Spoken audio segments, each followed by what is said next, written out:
मुझे एक बात की बड़ी विडंबना हो, दुख होता है एक बात का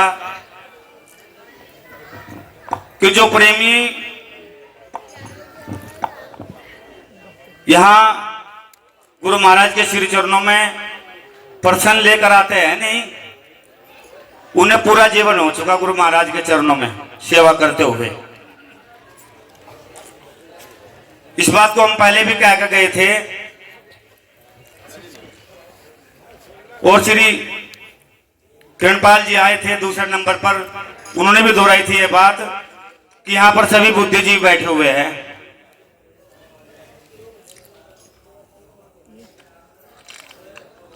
और गुरु महाराज के हो रही वाणियों का सभी विचार करते हैं और करना भी चाहिए।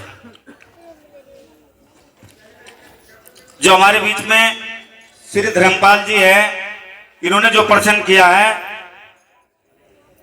इन्हें 35 वर्ष से ऊपर हो चुके गुरु महाराज के चरणों में। हम क्या भाई, हम तो कल के महात्मा, हमें तो इस चीज का ज्ञान है ही नहीं। इसी चीज को दोहराने के लिए आज माइक पर आया गए श्री धर्मपाल जी, क्योंकि ये वाणी कोई आज नहीं निगाई, कर्णवीर जी ने बहुत दिनों से सुनते आ रहे, धर्मपाल जी भी, श्री प्रकाश जी भी हमारे बीच में, श्री डॉक्टर गोपाल जी बैठे हैं भाई ग्राम बरवाड़ा से, जिन्हें पूरा जीवन इस समाज को दिशा निर्देश दे रहे हैं। इन सभी के बीच से निकल कर आए हैं हम भी।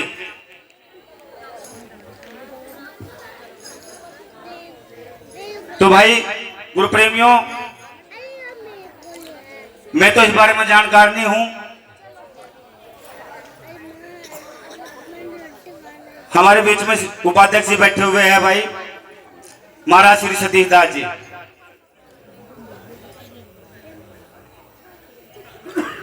वे आपको दर्शाओगे सतनाम सतगुरु।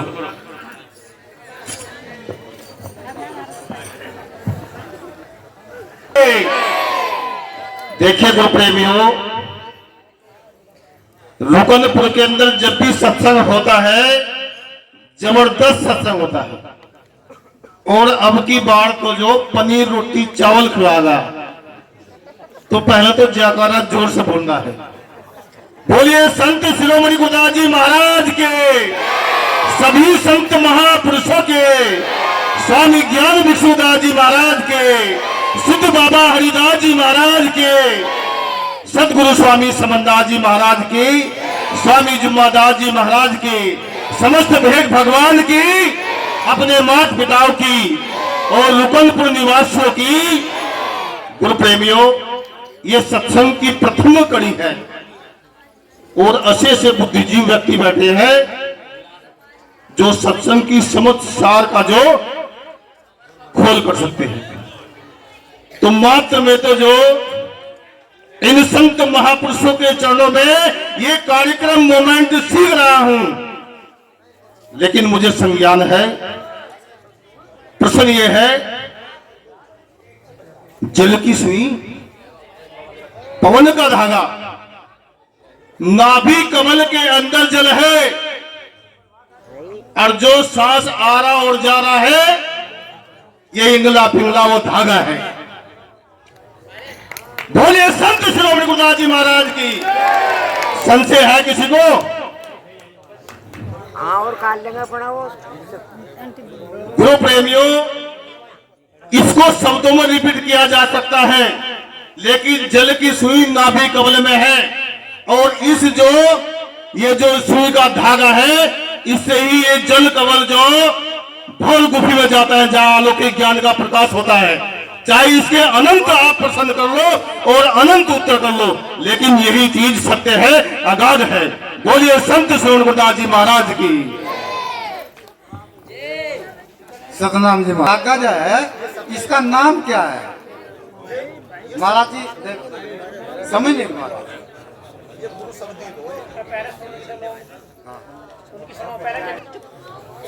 ये 5 तत्व और 25 प्रकृति है। ये जल जो आ गया, जल की सुई, तो जल से ये क्या नाम से बना हुआ है, इसे हम ये भी मान लिया हमने।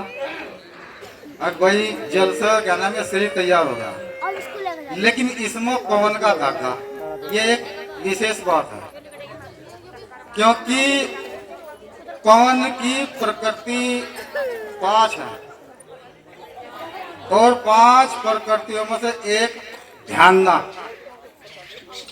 प्रकृति आती है। वो जो धागा है पवन का, वो ध्यान है, उसका नाम ध्यान है, ध्यान के द्वारा। क्योंकि पवन तत्व में एक प्रकृति जो है वो ध्यान है, तो वो धागा जो है वो ध्यान है। सतनाम सत्य है। धर्म प्रेमियों, अगर कोई व्यक्ति जो 10 वाणी पढ़ ले तो वो सोचता है मैं विद्वान हो गया। अब देखो 5 तत्व हो, प्रत्येक तत्व की 5 प्रकृति हो, 25 होगी। अब ध्यान जो आपने बताया, क्या सत्य के बिना ध्यान हो जाएगा? सत्य के बिना ध्यान हो जाएगा क्या? जब तुम गुरु शरण में नहीं जानेंगे क्या ध्यान हो जाएगा, ये बताओ मुझे आप। वो ध्यान जो इंगला और पिंगला मई तो ओहंग सोहंग बन गया वो। मतलब कि एक चीज की जो उसके उत्तर बहुत है, इसमें ध्यान यही तो चीज हो। हाँ तो वायु का ही रूप ही है। यह वायु के 5 तत्व के जो 5 स्वरूप होंगे, ध्यान उनसे अलग है कोई। देखिए महाराज जी, आपकी बात सत्य है, ऐसी कोई बात नहीं है, लेकिन ये बात यहाँ से लगती ना, या क्या नाम ये प्रश्न का इसका जवाब ये है, क्योंकि इंगला पिंगला एक सेकंड, इंगला पिंगला जो है ये पवन तत्व में नहीं आता। ये इंगला पिंगला जो है पवन तत्व में नहीं आती। अगर जो कोई इसे इंगला पिंगला को पवन तत्व में बता दो और इसे साबित कर दो, तो हम समझ जाएंगे भाई अतिंगला पिंगला भी क्या नाम पवन तत्व में है। बात पवन धागा जो है ये पवन तत्व का बताया गया। अब जल की सुई पवन का धागा, इसका समझना और ना समझना, देखो ये तो सबके बारे में तो मैं कह सकता कि किसके बस की बात है, किसके नहीं है, कि कोई क्या समझ रहा क्या नहीं समझ रहा। लेकिन आप महाराज जी है, हमारे से भी क्या नाम ज्यादा जानकार हैं।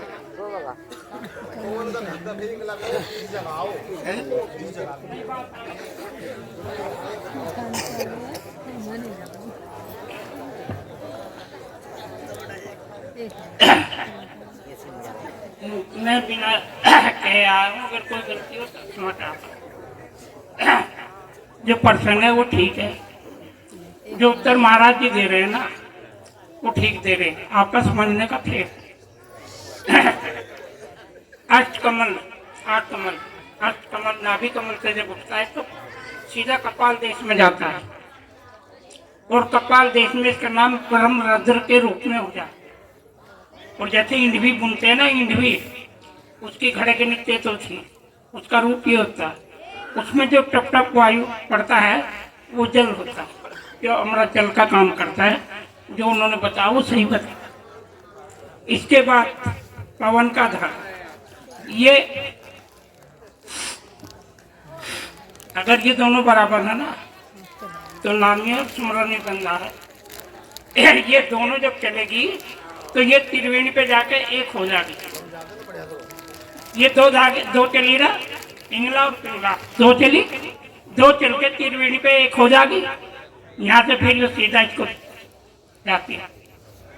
अगर ये ना जावे तो ध्यान कहाँ लगा लोगे?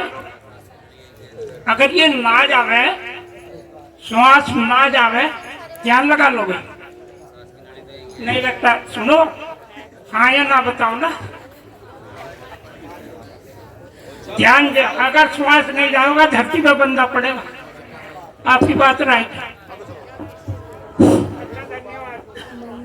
देखिए जी, मैंने ये क्रिया नहीं पूछी, मैं ये क्रिया नहीं पूछी, मैं सिर्फ यही पूछा कि पवन का धागा कौन सा है। रही बात दूसरी, इंगला पिंगला, जब इंगला पिंगला का कोई वाणी आएगी ना तो वो अलग बात है। ये देखो, सभी यहाँ से जानने वाले हैं, हमारे से भी बड़े बड़े साध हैं, महात्मा लोग हैं सभी, और हमारे से ज्यादा जानने वाले हैं, लेकिन जो बात सही है तो सही को सही मानने जाएगी, और जो का नाम सही नहीं है कि तो सही को आप मैं तो मान नहीं सकता, चाहे का नाम कोई कितना भी मानता है। जो मेरे दिमाग में बसी हुई है, मुझे क्या नाम ग्रंथ है महाराज जी भाई, उसमें भी कोई सा भी ग्रंथ ले लो, अगर जो मान लिया किसी ग्रंथ में इंगला पिंगला बता दी तो मैं आपके सामने गलती मानने के लिए नहीं बल्कि यहाँ से आत्म देह संस्कार करने के लिए तैयार हो जाऊंगा। अच्छा जी, और लिख कर दे दूंगा कि मैं मतलब अपनी मर्जी से क्या नाम ये काम कर रहा हूँ। ये इतनी मतलब जबरदस्त मैंने बात कही, जबकि कोई मेरी बात का ध्यान नहीं दे रहा। क्यों नहीं दे रहा? अब इस बात में क्या नाम सिर्फ एक ही बात पूछी मैंने, अब पवन का धागा कौन सा?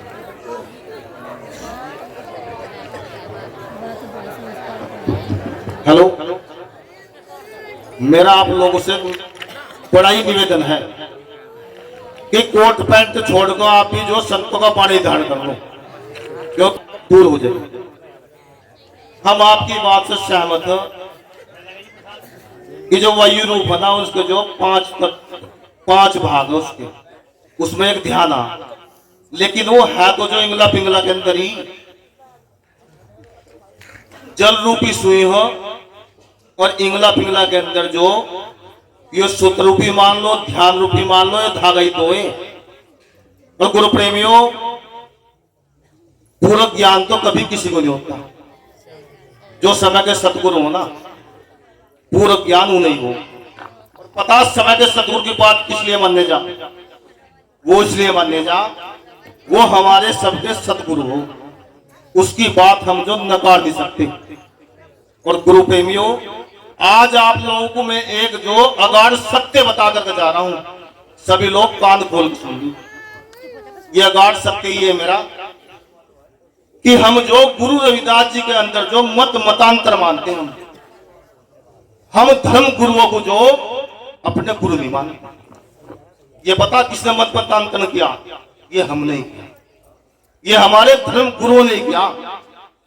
अगर मुस्लिम समाज का कहीं जो कार्यक्रम होता है ना, तो वे सिर्फ एक बात मानते हैं कि ये अल्लाह खुदा का एक कार्यक्रम है, और जब जो मौलाना इस कार्यक्रम को करा रहे, वे मजहबी मेरे मौलाना इस कार्यक्रम में कर रहे। लेकिन गुरु रविदास जी महाराज सत्संग से निरंतर जो भीड़ का भाव हो रहा ना, ये भाव इसलिए हो रहा कि हम एक दूसरे को गुरु नहीं मानते और ना एक दूसरे पर हम विश्वास करते। अगर धन धन सतगुरु में हम चले जाए तो एक व्यक्ति जो उस चीज को बोलेगा, उसका प्रत्येक व्यक्ति समर्पण करेगा, क्योंकि गुरुदेव के द्वारा कही हुई वो बातें हैं। और इन चीजों का हमें सबको पता, क्योंकि हर सत्संग में जो इन वाणियों का ही हम व्याख्यान कर रहे और किसी अदर वाणियों का हम व्याख्यान नहीं कर रहे। लेकिन दुर्भाग्य इस बात का, चाहे हासी गुरु रविदास जी महाराज जी परमपिता परमेश्वर इस भूमंडल पर, इस चमार जाति के अंदर अगर हीरा और स्वर्ण का भी कोई संत बनाकर भेज दे, तो मेरे समाज के लोग उनके अंदर भी भेद, ये दुर्भाग्य समाज का। तो गुरु प्रेमियों, समय का अगर कोई संत हमारे पास आए तो सब ज्ञान ले लो। तथागत बुद्ध भगवान को करीबन हम सभी जानते होंगे। तो एक महिला उनके पास आई और बुद्ध भगवान को उस महिला ने अनंत गालियां दी। उनके कुछ शिष्य उनके पास बैठे हुए कहने लगे, गुरुजी इतनी गालियां इन्होंने आपको दे दी, मुझे दिमाग में ये बात आई थी कि इस बुढ़िया का गला घोट दे। इन्हें ऐसा नहीं कि आपको शाम को जो मेरे साथ चलना मार्केट के अंदर बाजार, और आपको जो इस प्रश्न का सबसे ही उत्तर मिल जाए। अब जैसे हमारा भाई जो चाट बेचने का काम है, ऐसे ही बुद्ध भगवान अपने शिष्यों को लेकर के जो बाजार के अंदर चले गए, तो वहां हर प्रकार के जो बाजारी जो अपना सामान बेच रहे, कोई हरी मिर्च बेचता, बैंगन बेच रहा, आलू बेच रहा था, तो बुद्ध भगवान जो करीब करीब शिष्यों को लेकर के जो सभी दुकानों पर गए। एक दुकानों पर गए और उस दुकान में को कुछ आलू खरीद दिए। तो बुद्ध भगवान ने कहा कि आपको मेरे जो उस प्रश्न का उत्तर मिल गया कि जी मिल गया। ये बुढ़िया ने जितनी भी गालियां मुझे दी, वे गालियां मैंने कोई भी स्वीकार नहीं करी। जिस तरह मार्केट के अंदर जो कोई आलू सब्जी हमें पसंद नहीं आया, मात्र ये आलू हमें पसंद आई। इसलिए मेरे समाज के लोगों, आप ज्ञान लेने नहीं आते, आप तो जो ज्ञान देने आते हो और कटाक्ष को लेकर के सत्संग में आते हो। इसलिए इस कौम का, इस समाज का कभी भला होने वाला नहीं है। गुरु प्रेमियों, तो धर्म प्रेमियों, तो बुजुर्ग व्यक्ति, आपको सीना तान कर शाबाशी ये देनी चाहिए कि 85 साल की अवस्था में सवर्ण समाज के लोग गद्दे पर बैठकर आराम करते हैं। 82 साल के बुजुर्ग आपके समाज में धर्म प्रचार कर रहे हैं। जाकर के देखो गुरु प्रेमियों, जाकर के देखो प्रत्येक गांव के अंदर हमारा नौजवान युवा बिगड़ चुका है। उन बुजुर्गों की ये देन है, उन संतों की ये देन है जो रात भर भटक कर प्रचार कर रहे हैं। रुक जाओ अभी 2040 तक गुरु रविदास जी महाराज जी का कोई नाम लेवा नहीं होगा, क्योंकि मिशनरी लोग दिन रात जो अपने मोमेंट को बढ़ा रहे हैं। हरिद्वार जिला के अंदर गुरु प्रेमियों 30% लोग ईसाई बन चुके हैं, खासकर रविदासी लोग। और वो दिन दूर नहीं जब प्रत्येक स्टेट के अंदर जो ईसाई मिशनरी फैल चुकी होगी। और आज तुम फिल्म में जहां गुरु रविदास जी महाराज की गद्दी तुमको देखने को मिल रही है, वो चीज सपनों में भी जो तुमको देखने को नहीं मिलेगी। धर्म प्रेमियों, मैं आपकी बात का कोट पैंट वाले बाबूजी तिरस्कार नहीं करता हूं। काम यस मोमेंट मिशन के अंदर है। हम प्रतिदिन जो सत्संग की वाणियों का गायन करते हैं, लेकिन उल्लेख कभी नहीं करते। हम सत्संग दिन रात करते हैं, झूम कर हम वाणियां बोलते हैं, लेकिन योग साधना का पाठ कभी ना संत सिखाते हैं और ना ही तुम अपने बालकों को सिखाते हो। अगर एक किताब में 10 अक्षर पढ़ लेते हैं, उसी का व्याख्यान वर्णन यहां करके कर दिया जाता है। आज संचालक जो महाराज जी बने हुए हैं, मैं उपाध्यक्ष बना हुआ है, तो दूसरे सत्संग की जो कीना निकालनी है, ये प्रतियोगिता करनी है। सत्संग कहा था कि यही कोई कंपटीशन का विषय नहीं है, ये एक विज्ञान है। लेकिन गुरु प्रेमियों, इसको कंपटीशन का विषय हर कार्यक्रम में बनाया जाता है। ज्ञानी कोई नहीं होता, ज्ञान का बोध धीरे धीरे होता है। तो गुरु प्रेमियों, मेरा आप लोगों से निवेदन है, अगर मैं विद्वान नहीं हो सकता, इस समत संगत के अंदर कोई विद्वान होगा, इन संत महापुरुषों के अंदर कोई विद्वान होगा। और कोई चाहे कितना बड़ा विद्वान है, एक मूर्ख के द्वारा वो परास्त हो जाता है अगर अहंकार होता है। तो मेरा आप लोगों से निवेदन है, सत्संग संपूर्ण रात्रि चलेगा, 5 बजे आरती होगी। अगर कोई ऐसी व्यवस्था होगी तो कल को बैठ करके उसका निर्णय होगा। जिसके मन में आशंका होगी इस प्रश्न का उत्तर चाहिए, उस प्रश्न का उत्तर पूर्ण रूप से यथाविधि द्वारा दिया जाएगा। सतनाम सत्संग। हाँ सतगुरुदेव तुही हाथ जोड़ बंदगी करूं मैं धरूं चरण में शीश परम संत रविदास जी तेज गुरु पूर्ण विश्व भीष जी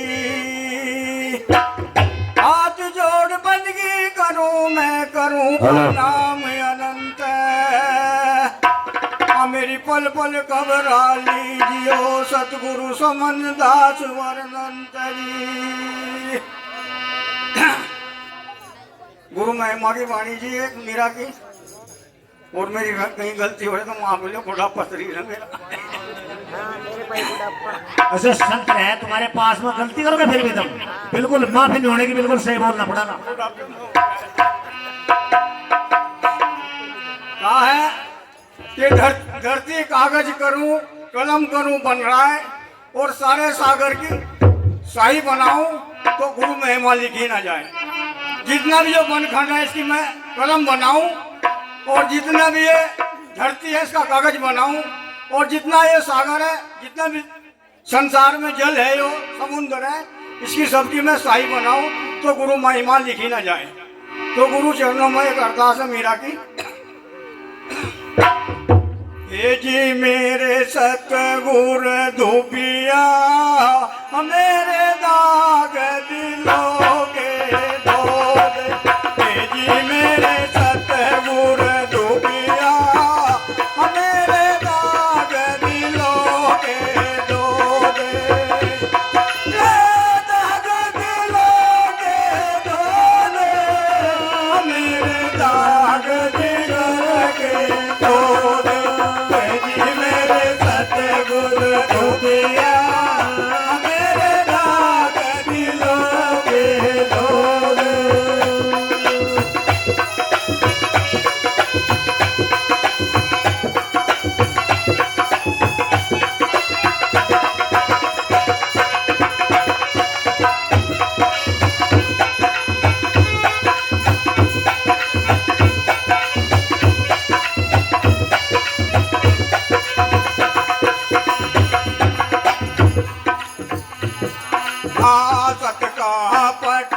क्षमा जल पानी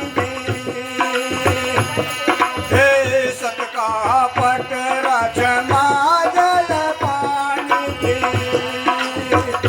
तो इस पे बैठ कर धो दे मेरे सतगुर डूबिया मेरे दाग दिलों के धो दे मेरे हाथ के डूबिया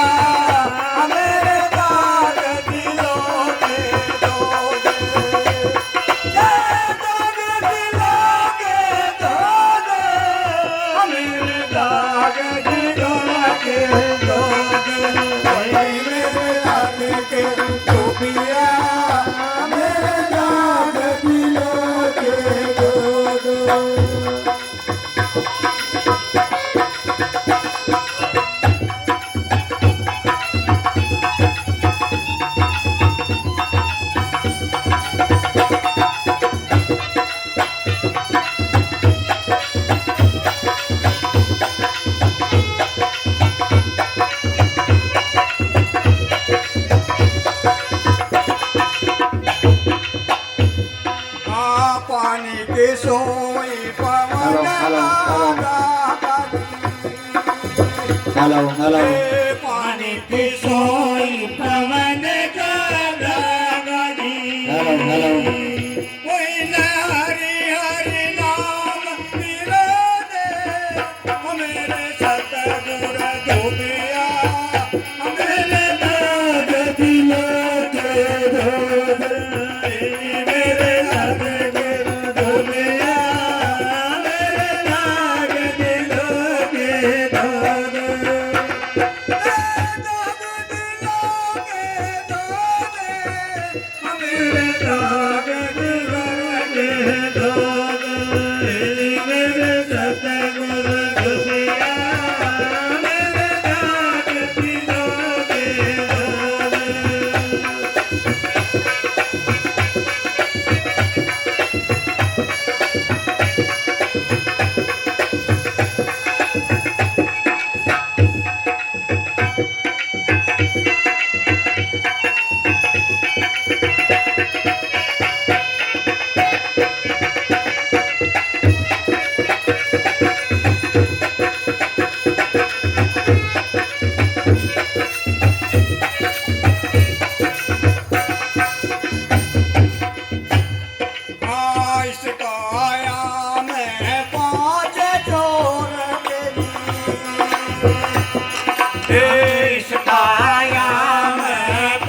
मेरा रविदास की चेली